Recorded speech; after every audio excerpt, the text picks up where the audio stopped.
नमस्कार दोस्तों। आज मैं दुनिया के सबसे बड़े चमत्कार के बारे में आपसे बात करने जा रहा हूं। और अगर ये कहूं कि सारे चमत्कारों का मूल ही ये चमत्कार है तो भी गलत नहीं होगा।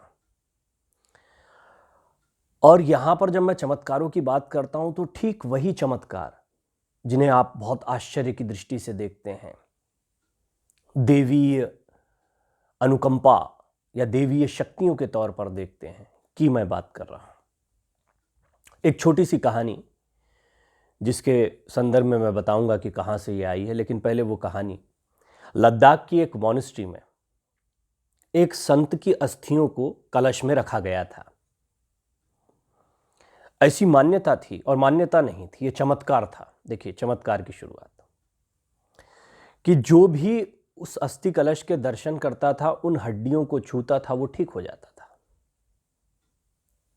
इस बात का प्रचार दूर दूर तक था और दुनिया भर से लोग, जिसको भी जानकारी मिलती थी, वहां आते थे। 90% लोगों को नतीजे मिलते थे। निश्चित तौर पर जाने वालों ने जब आगे बात बताई तो और लोग आने शुरू हुए, उन्हें भी फायदे होने शुरू हो गए। गड़बड़ तब शुरू हुई जब उस अस्थि कलश को चुरा लिया गया। अब इतनी प्रसिद्धि हो जाएगी तो कोई भी उसको चुरा कर ले जाएगा। बड़े काम की चीज़ है, इससे तो वारे न्यारे किए जा सकते हैं, बहुत पैसा बनाया जा सकता है। तो साहब उसको चुरा लिया गया। मोनेस्ट्री के सामने, उस मठ के सामने एक बहुत बड़ी समस्या आ गई, क्योंकि उनकी तो सारी जायदाद या सब कुछ वो अस्थि कलश ही था। तो उन्होंने आनन फानन में हड्डियों की तलाश की, यानी अस्थियों की तलाश की। जेल से भागे हुए एक हत्यारे का एनकाउंटर हुआ था, उसकी ताज़ा ताज़ा अस्थियां थीं, वो मिल गईं। उसे अस्थि कलश में रखा गया और उसी मॉनेस्ट्री में उसी जगह पर रख दिया गया। अगले दिन जब पट खुले मठ के, लोग आए, उन्होंने दोबारा अपनी याचना, अपनी इच्छाएं उस अस्थि कलश के सामने रखनी शुरू की। आश्चर्यजनक रूप से इन अस्थियों से भी काम बन गया, ठीक उसी तरह से। इस कहानी की विवेचना बहुत की जा सकती है, इसके बहुत मायने निकाले जा सकते हैं, लेकिन रुकिए, चमत्कार होते हैं, चमत्कार तो हो रहे थे, लेकिन चमत्कार का विज्ञान क्या है। एक बड़ा कमाल का व्यक्ति हुआ, वॉलेस डी वॉटल। वॉलेस डी वॉटल 1910 में शायद उनका निधन हो गया था, और उनके बारे में पढ़िएगा आप, जानकारियां मिलेंगी आपको। उन्होंने कुछ सीक्रेट डायरीज अपनी लिखी। दरअसल सीक्रेट नहीं थी। क्या होता है कि जब लोगों को, बहुत लोग नहीं पहचानते ना, जब लोगों की पहचान नहीं हो पाती तो उनका काम छुपा रह जाता है, उनका काम दुनिया के सामने आ नहीं पाता है। तो वो अपनी डायरीज लिखते रहे। अब उनको सीक्रेट डायरीज कह लीजिए, क्योंकि वो उनकी मौत के बाद पब्लिश हुई। ये जब पब्लिश हुई तो इनसे 3-4 किताबें निकली। The science of getting rich, the science of being well, the science of being great. ये 3 महत्वपूर्ण किताबें हैं। इनमें से the science of being well में उन्होंने इस घटना का, लद्दाख वाली घटना का जिक्र किया है। दरअसल उनकी ये जो सारी किताबें हैं, ये सारी फिलॉसफी एक ही सिद्धांत के इर्द गिर्द घूमती है, और उनकी इन्हीं किताबों को चुराकर आज के दौर के तमाम मोटिवेटर्स ने अपनी अपनी किताबें लिखी, इंक्लूडिंग द सीक्रेट जैसी सक्सेसफुल किताब भी the science of getting rich से ही एडॉप्टेड है, जिसको लेकर विवाद भी हुआ था, लेकिन बाद में इसको स्वीकार किया गया। उस समय पर क्योंकि रॉयल्टी और दूसरी चीज़ों को लेकर भी झगड़ा हो जाता है, तो वो एक अलग मसला था। अब उस बात को लेकर कि science of getting rich, science of being well अब किसके कितने काम की है, उसकी रॉयल्टी, अब आज लोग सोच रहे हैं, लेकिन लोगों ने तब नहीं सोचा जब इसका विचार उत्पन्न हो रहा था। इसके विषय में कभी बात करेंगे, लेकिन सबसे महत्वपूर्ण बात है चमत्कारों का वो सिद्धांत क्या है जो काम करता है। दरअसल ह्यूमन फेथ, आपका एक एक सेल वो जीवंत है, और वॉलेस डी वॉटल अपनी जीवन में इस सिद्धांत को बड़ा मानते रहे।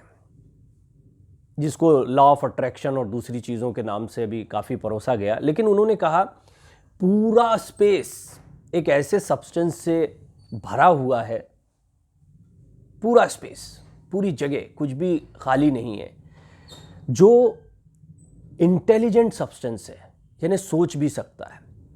आप या जो भी जीवन चीज़ें आकार लेती हैं वो दरअसल अपनी अपनी सोच के हिसाब से आकार लेती हैं। देखिए, इस सिद्धांत को समझना ज़रा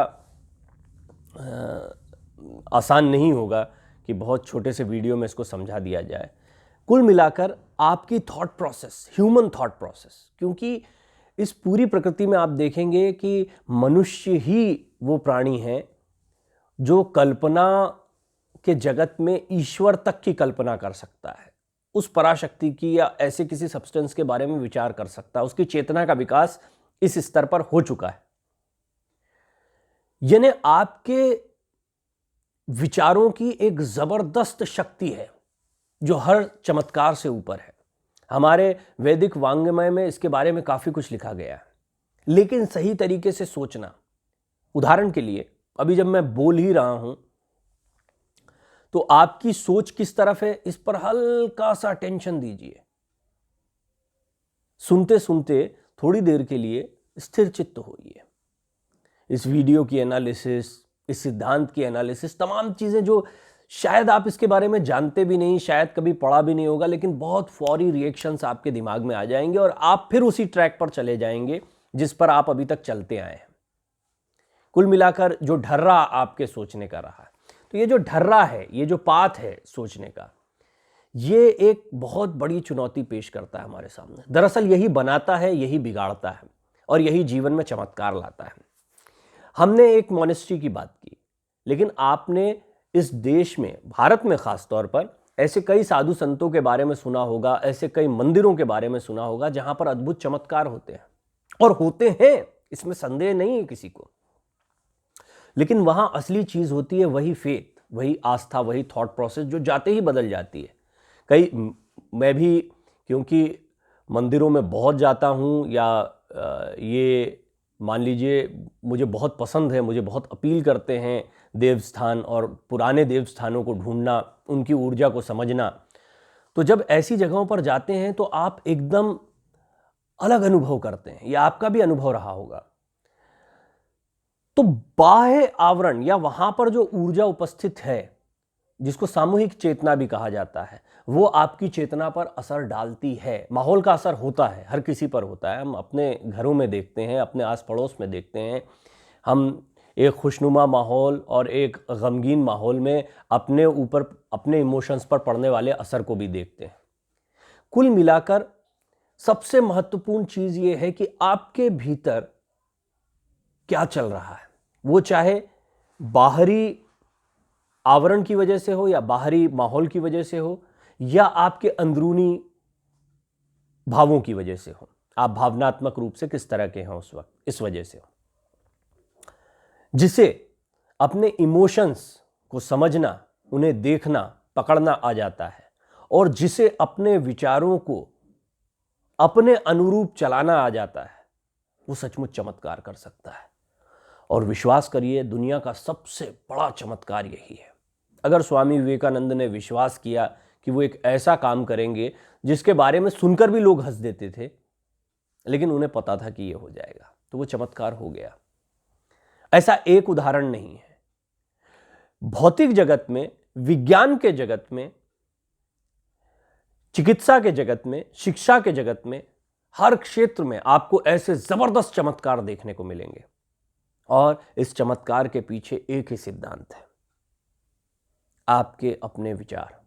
विचार विज्ञान जो खप्तर स्वामी की पुस्तक है, उस पर भी मैंने अपनी बात लिखी, लेकिन वॉलेस डी वॉटल की ये बात मुझे बहुत अपील करती है। आप लोगों को भी बड़ा अपील किया, तभी आपने ये सीक्रेट और दूसरी किताबों को खूब, ये दरअसल द लॉ ऑफ अट्रैक्शन जो दिया हुआ है वो ओरिजिनली वॉलेस डी वॉटल का दिया हुआ है, और उसके बाद क्योंकि लोगों को बड़ा पसंद आया, लेकिन उन्होंने इसको जितनी डिटेलिंग में समझाया उतनी डिटेलिंग में तो दूसरे लोग भी नहीं समझ पाए। अभी जिन लोगों ने उनकी किताबों से कॉपी करके अपनी किताबें लिखी वो भी ठीक से नहीं समझ पाए।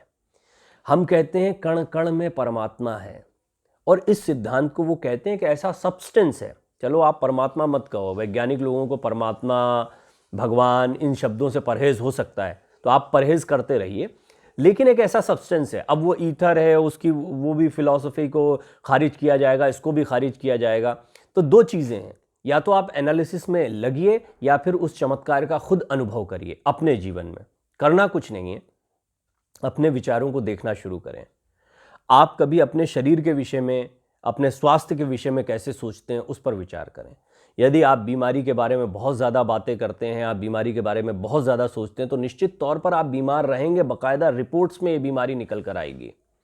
इसी तरह से आप अगर दरिद्रता के बारे में बातें करते हैं, दरिद्रता के बारे में सोचते हैं, उससे भयभीत रहते हैं, तो निश्चित तौर पर आप दरिद्र रहेंगे। इसी तरह से जो लोग, आपने देखा होगा, मुझसे एक सवाल बहुत पूछा जाता है कि कम योग्य हैं बड़े कामयाब हैं, तो बुद्धू से लोग हैं ये भी बड़े कामयाब हैं, इसके पीछे की वजह क्या है? उनका एटीट्यूड, उनकी थॉट प्रोसेस। वो अपने आप को राजा की तरह देखते हैं, राजा की तरह रहते हैं, लोगों को गुलामों की तरह देखते हैं, तो उनके इर्द गिर्द वैसा माहौल बन जाता है। ऐसा बनाने की ज़रूरत नहीं है, मतलब ये कोई सही जीवन नहीं है। सही जीवन आपको अपनी सोच से तलाशना है। आपको अपने बारे में एक निश्चित तौर पर अपने जीवन के विषय में आपको चीज़ें तय करनी है, आपके सपने क्या हैं। जहाँ तक बात है सत्य की कि सबका सत्य कोई अलग अलग नहीं हो सकता, मैंने भी ये बात हमेशा कही है। अगर एक सत्य की बात की जाए तो अपनी खोज करना, स्वयं की खोज करना और उसी में परमात्म तत्व को जानना या आत्म तत्व को सबसे पहले जानना, जो हमारे वैदिक वांग्मय ने हमें शिक्षा दी है, उसे जानना, ये सबसे ज़्यादा महत्वपूर्ण है।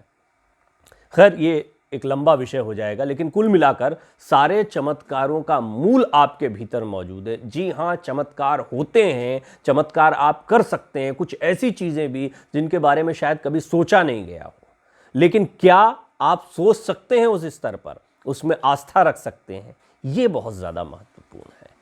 विषय बहुत बड़ा है और अगर आपको ये पसंद आएगा तो मैं इस पर और कुछ बातें कहूँगा और विस्तार से इस पर बात की जाएगी। कुछ सवाल हों आपके, या कोई आप इसमें अपनी बातों को ऐड करना चाहते हैं, कोई आपकी लाइफ में चमत्कार हुए हों विचारों को लेकर, या देव स्थानों पर कोई चमत्कार हुए हों, तो उनके बारे में कमेंट में आप ज़रूर अपनी बात लिखें। मैं उम्मीद करता हूँ ये वीडियो आपको पसंद आया होगा।